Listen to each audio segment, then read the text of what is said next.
Pakibasa na lang yung disclaimer ha bago tayo mag-start para wala tayong problema. 'Di ba? Hello, magandang gabi sa inyong lahat mga kababayan ko. Magpapahabol pa ako ng disclaimer. Ito, hindi ko kino-content ito para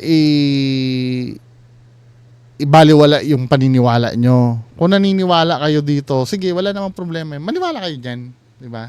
Kalayaan nyo yon na maniwala kayo dyan. Ngayon, pag hindi ako naniniwala, kalayaan ko din yon. Hindi lang kayo may kalayaan na ganon. At itong video na nakokomentan ko, yung nag-upload ng video, pinapayagan nga ito eh. Ito ang topic natin ngayon eh, yung online faith healer, 'di ba? Ito nga pinapayagan ako mag-comment dito eh. Kasi minsan may mga magsasabi sa akin na wag mong komentan 'yan, wag mong pakialaman, hindi eh, 'di ba? Ito nga pwede ako mag-comment dito eh. Ang kaibahan lang gagawin ko lang video. 'Di ba? Pero pwede kasi ito ay na-publish ito sa public. Ngayon kung ayaw niyo pakialaman ito, ipaalis niyo ito sa channel ng GMA. Now, ito yung, alam ko dati no, na-topic ko na ito. Ito si brother, anong name ito ni sir? Brother James Vicente. Ito yung kalbo na may higanting rosary, tama ba ako? Siya 'yon. So, ito yung case niya, ano, panoorin natin. Ibang video yata yung na-topic ko sa kanya. Dito mismo sa kalagitnaan ng Metro Manila, meron daw manggagamot na kayang pagalingin ang kahit na anong sakit. Kahit anong sakit. Mahirapan ka lang sa akin! Mahirapan ka lang sa akin! Mahirapan mo itong babae doon, Mars ka ha? Alisin mo! Alisin mo na! Mula sa babaeng pinamahayan daw ng masamang espiritu. Si Satanas ka ba? Ah! Eto, regalo ha? Oh. Opo!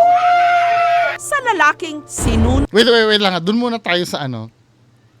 Doon muna tayo sa mga sinasapian, yung mga kinukulam. Kadalasan kasi, yan ang kaso sa mga albularyo.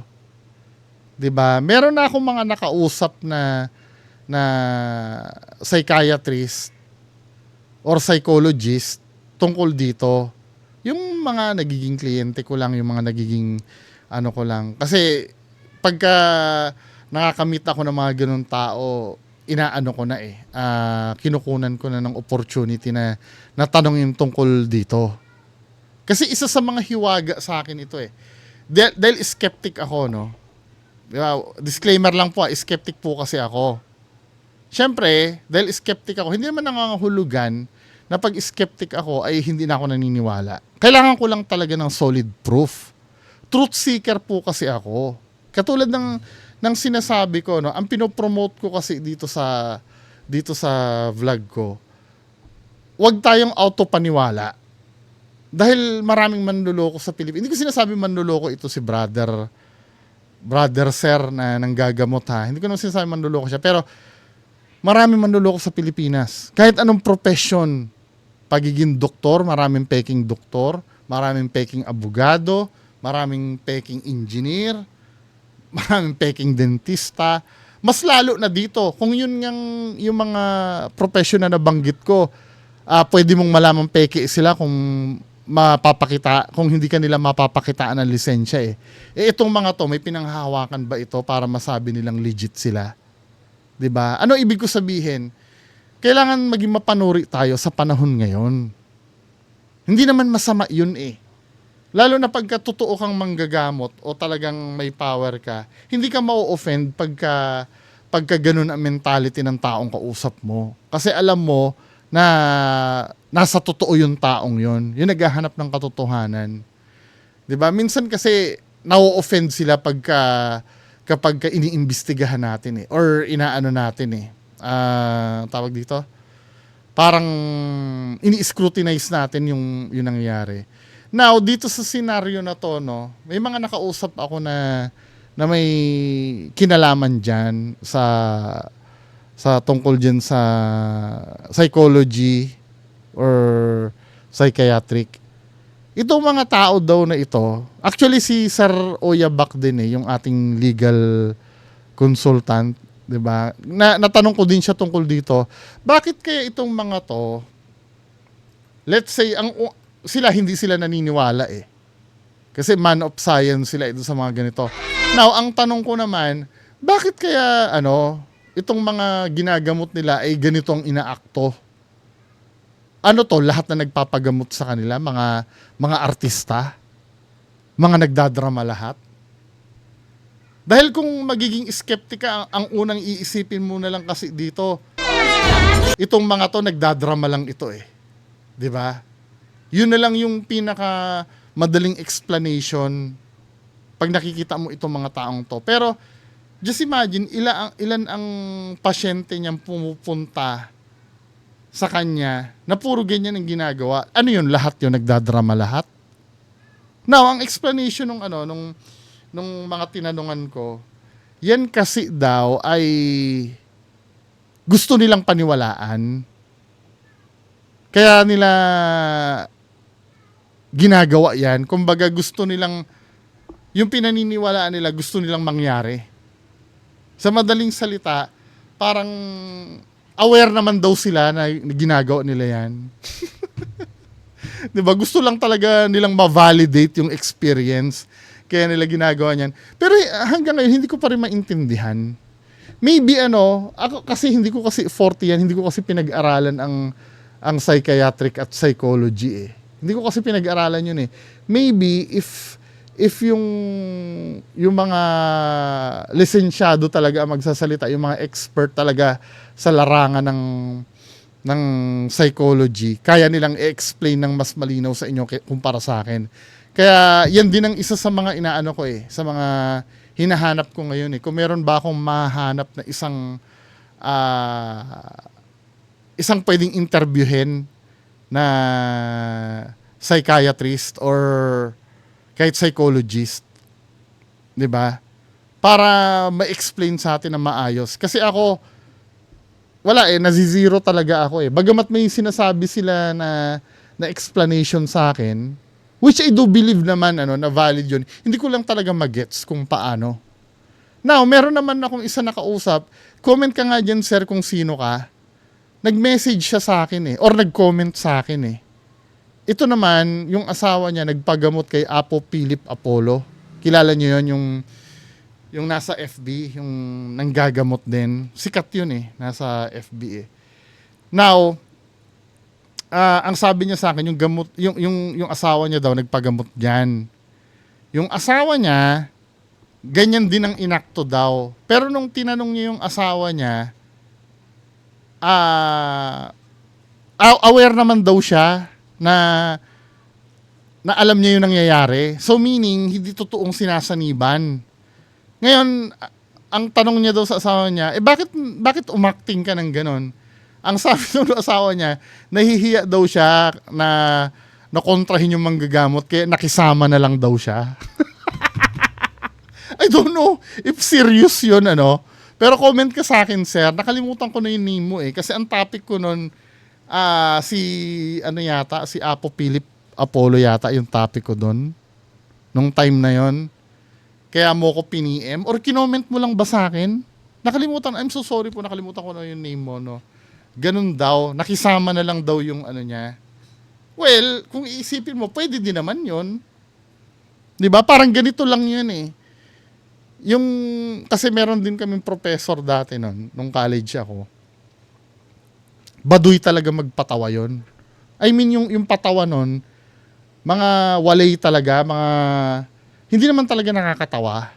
Pero dahil mabait na tao din naman kasi, dahil sa respeto namin sa teacher na yun, mabait talaga siya. Kaya tuloy pagka nagpapatawa yun, alam mo yung tumatawa na lang kami kahit di nakakatawa yung joke niya. Kasi medyo may pagkamatanda na, tsaka medyo tatay-tatay yung joke. Pag magpapatawa yon, yung let's say yung kalabaw, yung mga patawa ng mga lolo. Na kung ang kalabaw ay nakaharap sa norte, saan nakatalikod ang kalabaw, tapos edi sa langit. Alam mo yon, ang nangyayari nung pag nag-joke sa amin yon, May delay ng ng 10 seconds eh. After niya mag-joke, magtitinginan kami, tapos kami, magtatawanan kami lahat. Yung tawa namin, alam mo yun, yung parang nahihiya lang kami na hindi siya mapagbigyan. Parang ganun yung kinwento sa akin sa ganito. Anyway, pagpatuloy natin to. Itong... Mula sa babaeng pinamahayan daw ng masamang espiritu. Si Satanas ka ba? Eto, regalo ha? Oh. Sa lalaking sinunog daw ng duwende. Sinunod ko po daw sila. Kaya ka pala nagkaganyan. Hanggang sa lalaking pinarusahan daw ng engkanto. Tanggalin niyo po lahat ang sakit na sa aking katawan. Alam ko, hindi ka masamang engkanto. Ito, yung part na ito yung habol ko eh. Actually, nagpaplano nga kami ni Solja TV na puntahan namin ito kung malapit lang naman. 'Di ba? Or kung may kilala kayong albularyo na pwedeng puntahan. Kasi gusto ko talagang maobserbahan ito. Ganito yung mga control na gagawin ko. Ay, wag na. Hindi ko nasasabihin. Kasi may pinag-uusapan kaming control na gagawin namin eh. Kung yung tungkol doon sa sige na nga, bahala kayo kung paghahandaan nyo o hindi. Kasi ang balak namin, katulad nito, no? Kasi kalimitan, napapansin ko, yung mga pumupunta sa mga albularyo, halos walang medical diagnosis eh. It's either kinulam or napaglaruan ng engkanto ang diagnosis dun sa katulad nito, no? Kung titingnan mo sa science ito, psoriasis ito eh. Or contact dermatitis ang sakit nito eh. Kung sa science ha, 'di ba? Pero sasabihin niya sinunog daw ng duwende. Now, sige, granting hindi ko naman sinasabi na hindi totoo 'yon. Let's say totoo nga naman Totoo nga naman na nadulot ito ng duwende. Now, ang gusto naming mangyari, ang gagawin namin, kunyari ito yung pasyente si Kuya. Now, gagamutin ngayon ni Kuya, no? Kaya ka pala nagkaganyan. Hanggang sa Or lalaki ito, halimbawa ito naman. ng engkanto. Tanggalin niyo po lahat ang sakit na sa aking katawan. Alam ko, hindi ka masamang engkanto. O di ba gagamutin niya na yon. Now, after niyang gamutin, tatanungin namin ito si Brother Vicente. Sir, dahil nagamot niyo na ngayon yan, kailan po babalik ng normal yan? Dahil nagamot na eh. Or kahit hindi na bumalik ng normal, kailan po ba gagaling yan? Kailangan magbigay siya ng date noon. Hindi pwedeng, hindi ko alam, depende, hindi pwede. Ang claim mo nakakapagpagamot ka eh. Di ba? Bigyan mo kami ng timeline. After a week ba? After 2 weeks? At titingnan natin kung talagang gagaling yung pinagaling mo. Now, kung hindi gumaling yan, bogus ka. Kasi, ibig sabihin, walang epekto yung mga pinagagagawa mo. Hindi, reality tayo. Pero, handa na ako dyan, may palusot na naman sasabihin yan eh. Kesyo, hindi kasi naniniwala yung pinagaling, hindi naman yun eh. Hindi naman, kahit si Jesus Christ, nung nagpagaling, hindi naman requirements ang kailangan maging maniwala ka eh, bago ka pagalingin ni Jesus Christ eh. Kilala niyo si Malcolm, Malcolm ba ang name nun? Yung hinuli siya, tinaga ng apostol niya yung tenga. Kahit against sa kanila yung si Malcolm ba yun? Yun ba yung name nun? Pakicorrect ako ha. Kahit against sa kanila yung sundalo na yun, pinagaling pa rin ni Jesus Christ yun eh. Hindi naman requirements kay Jesus Christ na na non-believer ka eh. 'Di ba? Actually, yun nga ang magandang gawin sa non-believer para talagang maniwala sila, lumawak yung pananampalataya nila. Kasi kadalasan yan ang panakot eh. Pag hindi naniniwala, hindi ka talaga gagaling. 'Di ba? Yan ang ine-expect ko na sasabihin. Or halimbawa, inobserbahan namin. Kasi may isang hindi naniniwala na nag-obserba sa inyo kaya hindi kayo gumaling. Di ba? Magkakaroon ng lusot yan. Lahat sila pinagaling daw ng manggagamot na si Brother James na ang panggagamot dokumentado sa few Yan, mas maganda. healer na social media savvy pa. Hi guys, tara, gamutan tayo, live to. Lahat po tayo dapat sumunod sa kanyang kalooban. Kaya si Brother James dinadagsa sa kanyang bahay sa Pasig. Marami naman Pasig. sa YouTube, pero pakiramdam po, dito po gagaling ang tatay ko. Nainggay niya ako dahil marami yung nagpapalakad niya. Sa Torarepo. Meron din daw siyang bertud, ang Siete Bertudes, na mabibili sa halagang 1,500. Ay, pag mga ganyan, yung may mga bentahan na ganyan, ito na yata yun na na content ko na dati. Sige, medyo i-revisit natin Pag may mga bentahan ng ganyan, medyo bawal ito eh. Lalo na pag kiniklaim mo, di ba may cross siya, kiniklaim niya na galing kay God, bawal ito eh, yung magpabayad. Kaya nga inano mo yan eh, kaya nga pinagkaloob sa'yo yung power na yan para makatulong eh. Tapos ibebenta mo ng ganito. Pag may involved na ganito, medyo na yan, hindi na siya... pesos. Kasi yung kahoy na to, binahayan eh. Parang tahanan nila to eh. So kailangan ibenta mo? Anong sense ng pag-ano mo ng tulong? 'Di ba? Hindi para maniwala kayo Ang sabi kasi dito, bibigyan ko kayo ng isang example.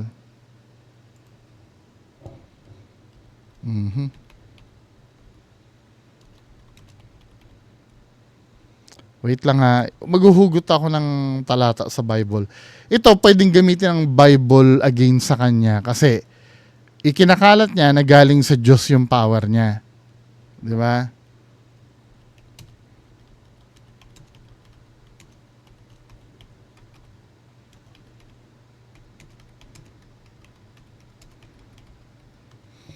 Now, ito ang sabi sa Mateo 10:8. So sabi sa Mateo 10:8 ha. Oh. Yung mga nabigyan ng power niyan, magpagaling kayo ng mga may sakit. Magpabangon kayo ng mga patay. Maglinis kayo ng mga ketong. Magpalabas kayo ng demonyo. Tinanggap yung walang bayad ay ibigay nyo ng walang bayad. Diba? Yan ang inutos eh. Kaya binigay sa'yo yung power na yan. Kasi ang purpose ng power na yan, para tulungan mo yung kapwa mo. Hindi mo pwedeng pagkakitaan. Diba? Ngayon, ang ikakatwira, paano naman mabubuhay yung yung manggagamot, saan siya kukuha ng ikakabuhay niya? Di magtrabaho siya. Nang normal, si Jesus Christ nga, nagkarpintero eh. Di ba? Nagkarpintero si Jesus Christ eh. Ba't yun kinaya ni Jesus Christ? Tapos kayo, pagkakakitaan nyo yung power na binigay sa inyo. Ito, applicable lang ito do sa mga manggagamot na ang paniniwala nila may sila, may divine power sila galing sa Diyos. Iba naman yung mga manggagamot na galing sa gabay ang power. 'Di ba? Kung galing sa gabay ang power, hindi ko pwedeng gamitin ng Bible doon. Hindi naman yun ang paniniwala nila eh. 'Di ba? Kapag nagdeklara lang ang isang manggagamot na may mga albularyo kasi na sinasabi galing gabay daw eh. Hindi applicable ang Bible doon. Pero ito kasi, 'di ba? Yung cross na 'yan, sino ba sinisimbolize niyan? 'Di ba si Jesus Christ? Saan mo nalaman ang istorya ni Jesus Christ? Maliban sa Bible, may iba ka pa bang reference? Wala na, 'di ba? Kapag hindi mo pinansin yung iba, magiging selective ka. Sa akin, red flag ito. Mga engkanto po, pag nagkaroon ka ng bagay na nasa'yo, nagamit din nila, actually hindi sila takot. Para may authority ka na hindi ka nila pwedeng galawin. Lalong lumakas ito nung nakonsagrahan ng Siete Bertudes. Kasi yung bertud means power. Satanas, umalis ka sa bahay ko. Satanas, umulit sa bahay ko! Alis! At sa tuwing siya'y nanggagamot, naka-live pa sa YouTube. Okay, magandang umaga po sa lahat. Sa buong mundo. Nag-pray na ako. Sabi ko, Lord, pagalingin mo ako. Lord, Pag ganun ka pa lang, inano na ako. Tapos naramdaman ko sa katawan ko na magagaling talaga ako doon. Buksan mo ang pintuan, sabi mo, Placebo. lumapas ka na sa bahay ko, labas! Yun yung nakita ko, tapos sinampas ko siya. Malaking tao siya na may mahabang sigarilyo. Kasi doon sa Kapre. ng puno, hindi para si Father, para si Lord yung nagbubulong sa kanya. Nako. Tapos habang binubulungan siya, sinasabayan ko rin ng prayer dahil gusto kong lumakas. Mula naman sa Camarines Sur, ang 13 anyos na si Chichi may cerebral palsy. 6 na buwan pa lang daw si Chichi nung nadiskubre nilang hindi nito kayang maglakad. Gusto ko talaga siya makalakad naman kasi bigat-bigat niya. Yung asawa ko, ma'am, kailangan sana yan operahan ng June 9. Maano na yung sa kabila ng mata niya. Kaso hindi namin maano at wala kaming pera. Kaya ang pinoproblema ko, ma'am, pag nabulag pa yung asawa ko, wala na sa kanya magbubuhat. Naubusan na rin daw sila ng pera dahil sa sunod-sunod niyang operasyon hanggang napanood nila online si Brother James. Sabi ko parang ito Ito maganda to, documented na meron talagang sabi sakit. ko, pupunta nga ako dito.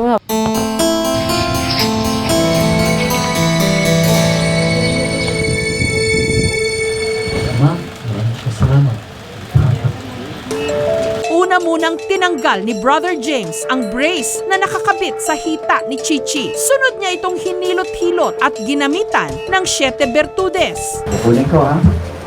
Baba mo, baba. Yeah.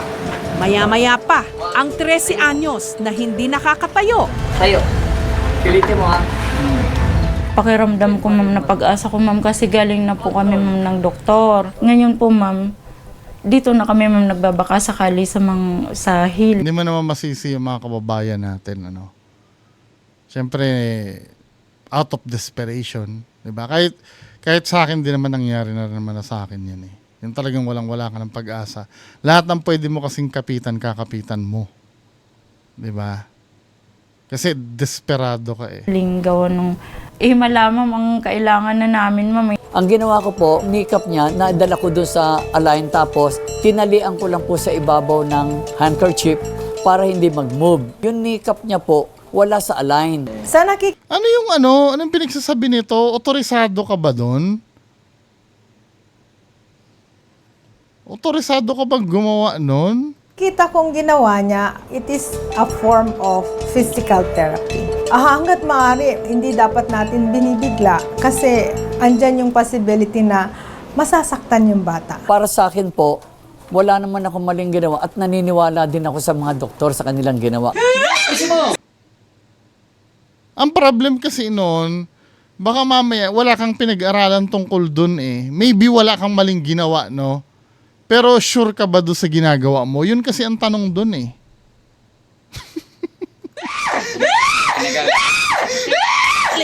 Teka, ano nangyari doon sa bata? Nakalakad ba? Or pinwersa niya lang tumayo? Ba't lumipat agad sila ng topic? Walong taong gulang lang daw si Brother James nung nadiskubre niya ang natatangi raw niyang Laki nung ano, no? Nakita ko yung teacher ko, nakayuko, pero bakit nararamdaman ko masakit ang tiyan? Sinabi ko, Ama, kung ano po yung nararamdaman ng teacher ko, sana po gumaling. Hipang ko, Ma'am, inumin ito. Mawala sakit ng tiyan mo. Dami niyang pinagtataka ng teacher ko, lahas, eh. bakit ko alam? Nakita ko ang teacher ko, nagsusulat. Ma'am, okay na, hindi na masakit ang tiyan mo. Oo nga no. mula Hindi, wala eh. Minsan kasi, nasa na yung, ito yung sinasabi ko, another case. Nagagalit na naman yung iba. Huwag kayong magagalit sa akin ha. 'Di ba? Magiging objective naman ako. 'Di ba?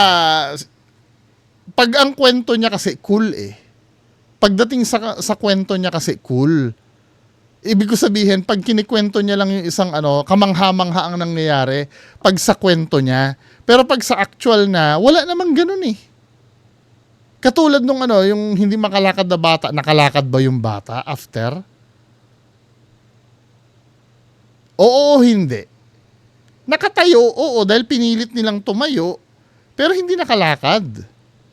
Pero pag yung mga kinikwento niya na, na ganon, parang may magical na nangyari. Kadalasan niya, napapansin ko yan.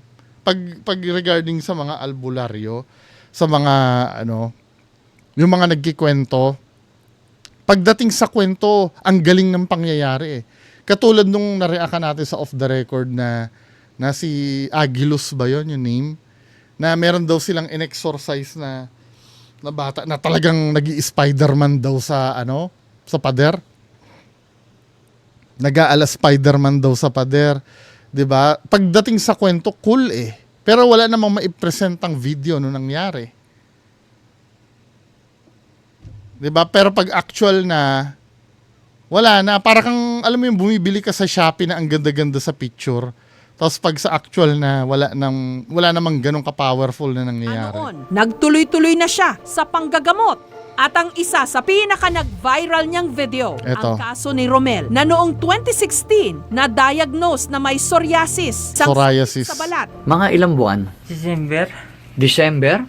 Nagkaganyan ka kaagad? Hinahanapan na nga po ako ng pari na maano na ako para baka na daw ako kasi nawawala na yung hininga. Hirap na hirap daw noon si Romel. Payat na payat. At Grabe, no? bitak-bitak ang balat. Huwag kang mag-alala. Araw-arawin ko yan. Huwag kang mag-alala ha.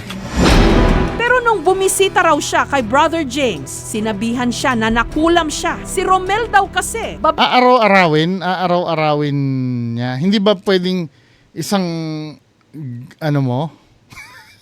Ba't kailangan araw-arawin? babaero. Ano? Siya na nakulam siya. Si Romel daw kasi, babaero. Yung mga babaero dyan, di ba? Hintay makulam Binigyan tayo. si Romel ng 7 Bertudes 1.5. at pinainom din ng serpentina. Heto na si Romel ngayon. Pag po Aba! sa akin ng Ayos, no? isang linggo, may resulta na talaga. Masaya po ang binigyan ako ng Panginoon ng isang buhay na may tumulong sa akin. Mag-iingat din siya kasi mga may sakit na ganyan, kumisan pag pinapainom mo o pinapahiran mo lalo ng mga kung ano-ano, lalong na-aggravate yun.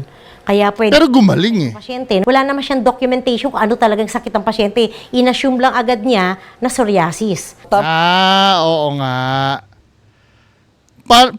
Sino nag-diagnose nga na psoriasis to? Kasi pwedeng bunga ito ng anaphylactic shock eh. When you say anaphylactic shock, ano yon? Allergy. Ang allergy kasi temporary lang. Paano nga naman na-diagnose ito na psoriasis? Oo, mukha naman talaga siyang psoriasis. Pero, pwede kasing mangyari, anaphylactic shock din ito eh. Isa sa pinaka-nag-viral niyang video, ang kaso ni Romel na noong 2016 na-diagnose na may psoriasis, isang sakit sa balat. Mga ilang buwan? Sino nag-diagnose? Yun ang tanong. December? Nagkaganyan ka kaagad? Hinahanapan na nga po ako ng pari na maano na ako para baka Tapos ito pa yung minsan na tanong, nung time na ginagamot ka, let's say na-diagnose ka, na may psoriasis ka, nung time na tuloy-tuloy ka ba sa pag-inom ng gamot mo, habang ginagamot ka rin ni brother sir? Baka mamaya kasi umiinom ka din ng gamot habang nagpapagamot ka dyan. Na sometimes ang dapat i-credit mo doon sa gamot na iniinom mo. Kasi nangyari sa tatay ko yan eh. May diabetes ang tatay ko. May maintenance siya. Ay, umiinom siya na maintenance, no? Tapos nagpa-albularyo siya, kinukulam nga din daw. Pero nung after niya, gumagaan daw ang pakiramdam niya, chinek namin yung blood sugar, bumaba din naman ang blood sugar. Siyempre, umiinom ka din ng gamot mo at nagda-diet ka rin eh. After mo magpa-albularyo eh. Ano talaga yung katawan mo nun? Kasi marami dapat documentation. Hindi naman sa kinokontra ko to, Pwede naman, malay mo totoo naman talaga na pagaling niya. Pero, how sure are we? Ilang percent na siya talaga nagpagaling dyan? At ilan percent ang katotohanan na na-diagnose ka talaga may psoriasis? na daw ako kasi nawawala na yung hininga. Hirap daw. Isa sa mga sa mga sign ng anaphylactic shock, yung pagkawala ng hininga. Yung hirap huminga. Tama ha? Anaphylactic shock. Breath.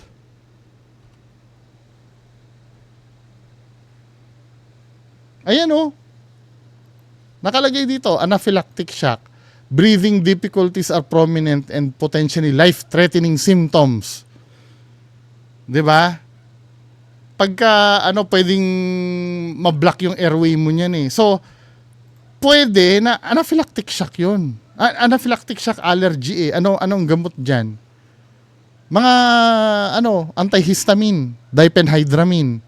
Dapat nga tuturukan ka niya ng diphenhydramine eh. Hindi siya psoriasis. 'Di ba? Now, yung anaphylactic shock naman yan, pwede naman gumaling ng kusa yan. Kaya lang, hihintayin mo ba na mawalan ka ng hininga bago mo gamutin? Kasi may mga minor na anaphylactic shock naman eh. For example, pag kinagat ka ng langgam, 'di ba masakit ang kagat ng langgam? Form ng anaphylactic shock 'yun eh. Yung kagat ng langgam, kaya minsan nangangati at na biglang bumubukol. Or kagat din ng mosquito. 'Di ba? Or kumain ka lang ng seafoods na namaga lang yung namula ka lang. May mga mild form nun na kahit na hindi ka uminom ng gamot, makaka-recover ka. Hindi, dinidiscuss ko lang po yung mga possibilities ha. Kasi na-mention niya na difficulty of breathing eh. Hirap siya makahinga eh. Signs ng anaphylactic shock din yun eh. Baka na daw ako kasi nawawalan yung hininga. Oo? Diba? Hirap daw noon si Romel. Payat na payat at nagbibitak-bitak. Hindi siya psoriasis. Mag-alala. Kung gano'n. Araw-arawin ko yan, huwag ka mag-alala ha. Pero nung bumisita raw siya kay Brother James, sinabihan siya na nakulam siya. Si Romel daw kasi, babaero. Kaya binigyan si Romel ng 7 Bertudes at pinainom 1.5 ng serpentina. Heto na si Romel ngayon. Pag puna sa akin ng langis, 1 linggo, may resulta na talaga. Masaya po ang binigyan ako ng Panginoon ng isang buhay na may tumulong sa akin. Mag-iingat din siya kasi mga may sakit na ganyan, kung minsan pag pinapainom mo o pinapahiran mo lalo ng mga kung ano-ano, lalong na-aggravate yun. Kaya pwedeng ikamatay ng pasyente. Wala naman siyang documentation kung ano talagang sakit ng pasyente. Yes. Inassume lang agad niya Na psoriasis. Tama po ang doktor na hindi po sapat, pero nakakatulong. Sinabi ko naman po sa mga pasyente. Ang tanong nga, talaga bang yung ginawa mo yung nakapagpagaling doon? Na hindi ito gamot makakatulong lang sa iyo. Di ba sinabi mo, nakakagamot ka ng pa-safe naman to si kuya eh. I-claim mo. Kung napagaling mo talaga, i-claim mo. Di ba? Ibig sabihin, parang wala kang tiwala dyan sa ginagawa mo eh. Nagpapaka-safe ka eh na, sabi niya Na hindi po sapat, pero nakakatulong. Sinabi ko naman po sa mga pasyente, na hindi ito gamot makakatulong lang sa iyo. Ba't mo kinuha yung credit nung pagkakagaling nung psoriasis? Kung hindi naman pala gamot yung binigay mo. At, di ba? Magulo. Hindi raw nagpapabayad si Brother James sa kanyang serbisyo. Bibili lang ng 1.5 na na yung kahoy. Pero aminado siyang kumikita na rin siya ngayon sa uploaded videos ng kanyang panggagamot. Una, 17, minsan may 25. Depende po yun sa mga views. Magugulat ka na lang. Nag-check up pag ganun ko. Kapera kung ganun. Actually, hindi ko pansin yun. Ang talagang target ko, yung sa pag-YouTube, wala namang problema doon. Okay lang yun. Pero yung gagawa ka ng kasinungalingan para magka-views lang, medyo sablay, di ba? Pero hindi naman kasalanan yung kumita sa YouTube eh, kahit kailan eh. Yung motibo mo lang talaga. mag-healing. Pero hindi lahat believe sa kanya. Yung mga albularyo po kasi namimeke lang sila, mas minsan po yung iba gipit lang po talaga. Stop niya na lang kasi hindi rin naman naging effective yun eh. Siya parang Loko lang siya ng tao. Naaawa ako sa kanila kasi nga, they are poor in spirit. Meron po nagsabi, may nagsalita, nagmumura po sila. Ikaw, albularyong kalbo ka. Pare ka ba? Maraming katanungan.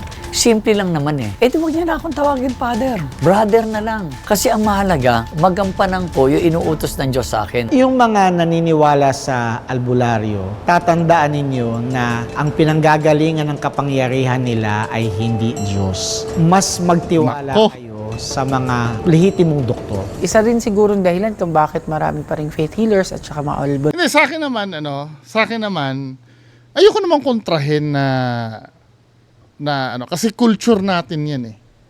Kahit